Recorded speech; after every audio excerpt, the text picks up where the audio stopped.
What are the Israelis and the Palestinians fighting about? They're not fighting about religion. One side says Muhammad was a greater prophet. The other side says Moses was a greater prophet. Nonsense. They're fighting over land. The Hindus and Muslims are fighting over Kashmir. Even in Northern Ireland, they're not fighting over the Eucharist or transubstantiation. There's a joke about a guy who comes out of his house in Belfast, and someone jumps behind him and puts a gun to his head and says, Catholic or Protestant? And the guy goes, well, actually, I'm an atheist. And the voice says, Catholic atheist or Protestant atheist? The point here is that religion doesn't have that much to do with it. Now, if you look at history, I consider myself an educated guy. If someone had said to me a few years ago, Dinesh, how many people were killed in the Salem witch trials? I would say, I'm not sure, but, I read Arthur Miller's The Crucible in college, and it's a big spot on American history. I don't know, hundreds, maybe thousands. Well, how many people were killed in the Inquisition? Well, that was kind of a biggie. The Spanish Inquisition, which was the most notorious, probably killed, I don't know, hundreds of thousands, millions.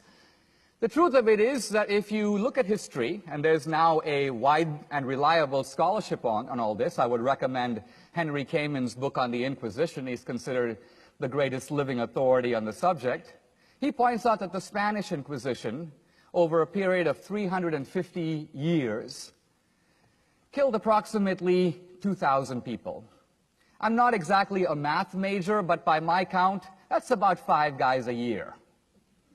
Now, that's about as many as Pol Pot killed on a good afternoon. My point is, here you have the Inquisition. Well, what about the Salem witch trials? All you have to do is go to Salem. The witches are really thriving. Most of them are now tourist guides. And if you pick up one of their brochures, you'll see right away the number of people killed in the Salem witch trials was in fact precisely 18. Now, that's 18 too many, or 2018 too many, but look, let's keep a little sense of proportional balance. While the atheists are crying crocodile tears over the crimes of Christianity that occurred 200, 500, or in the case of the Crusades, 1,000 years ago, crimes that, by the way, are unrepeatable today. We're not exactly going to have the Salem witch trials here in Pasadena next week. Meanwhile, the atheists completely ignore and duck and try to get out from under the crimes of atheist regimes, which are not ancient. In fact, they have occurred within living memory in the last century.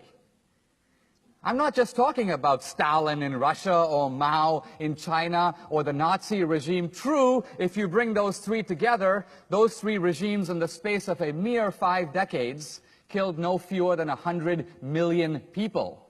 In other words, the regimes of atheism have produced a virtual mountain of bodies and an ocean of blood.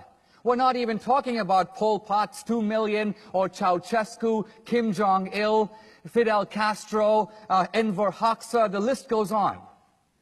Now, Richard Dawkins in The God Delusion makes an extremely important qualification.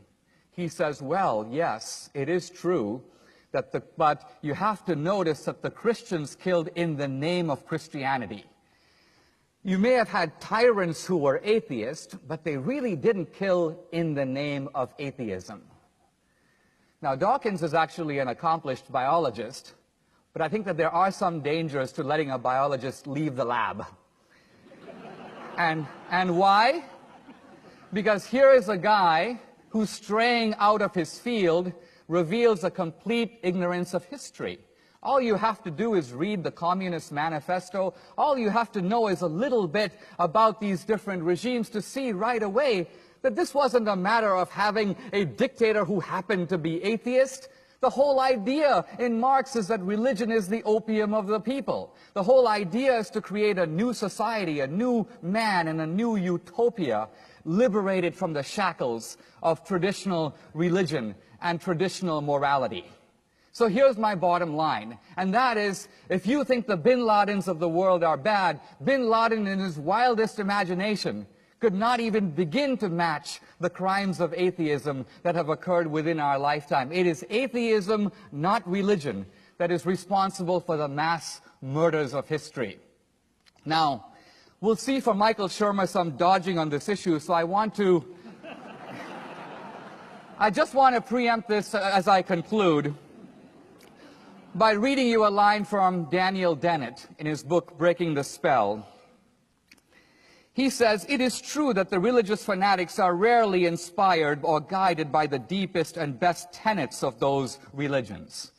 Then he says this, "So what? Al-Qaeda and Hamas, terrorism is still Islam's responsibility, and abortion clinic bombing is still Christianity's responsibility." To which I say, amen. In other words, if crimes are committed in the name of an ideology, the people who share that ideology must accept some responsibility for them. But here's my point. Let's be a little even-handed about that. If that is true of religion, it is also true of atheism. The atheists don't get to dodge and say, well, really, but we wouldn't do that. We're such nice people. The atheists don't get to blame the Christians for Torquemada and then get out of the blame for, say, Stalin. We have to use a single standard in this argument. So I think at the end of the day, we will find that there is good and there is evil. It is, of course, in human nature. We're going to see it everywhere. But if you toll up a little bit of a balance sheet, I think you see that our civilization, including the values that those of you who are secular cherish, wouldn't be there if it wasn't for Christianity. In this sense, I think you can say, even if reluctantly, even Michael Shermer, thank God for Christianity. Thank you very much.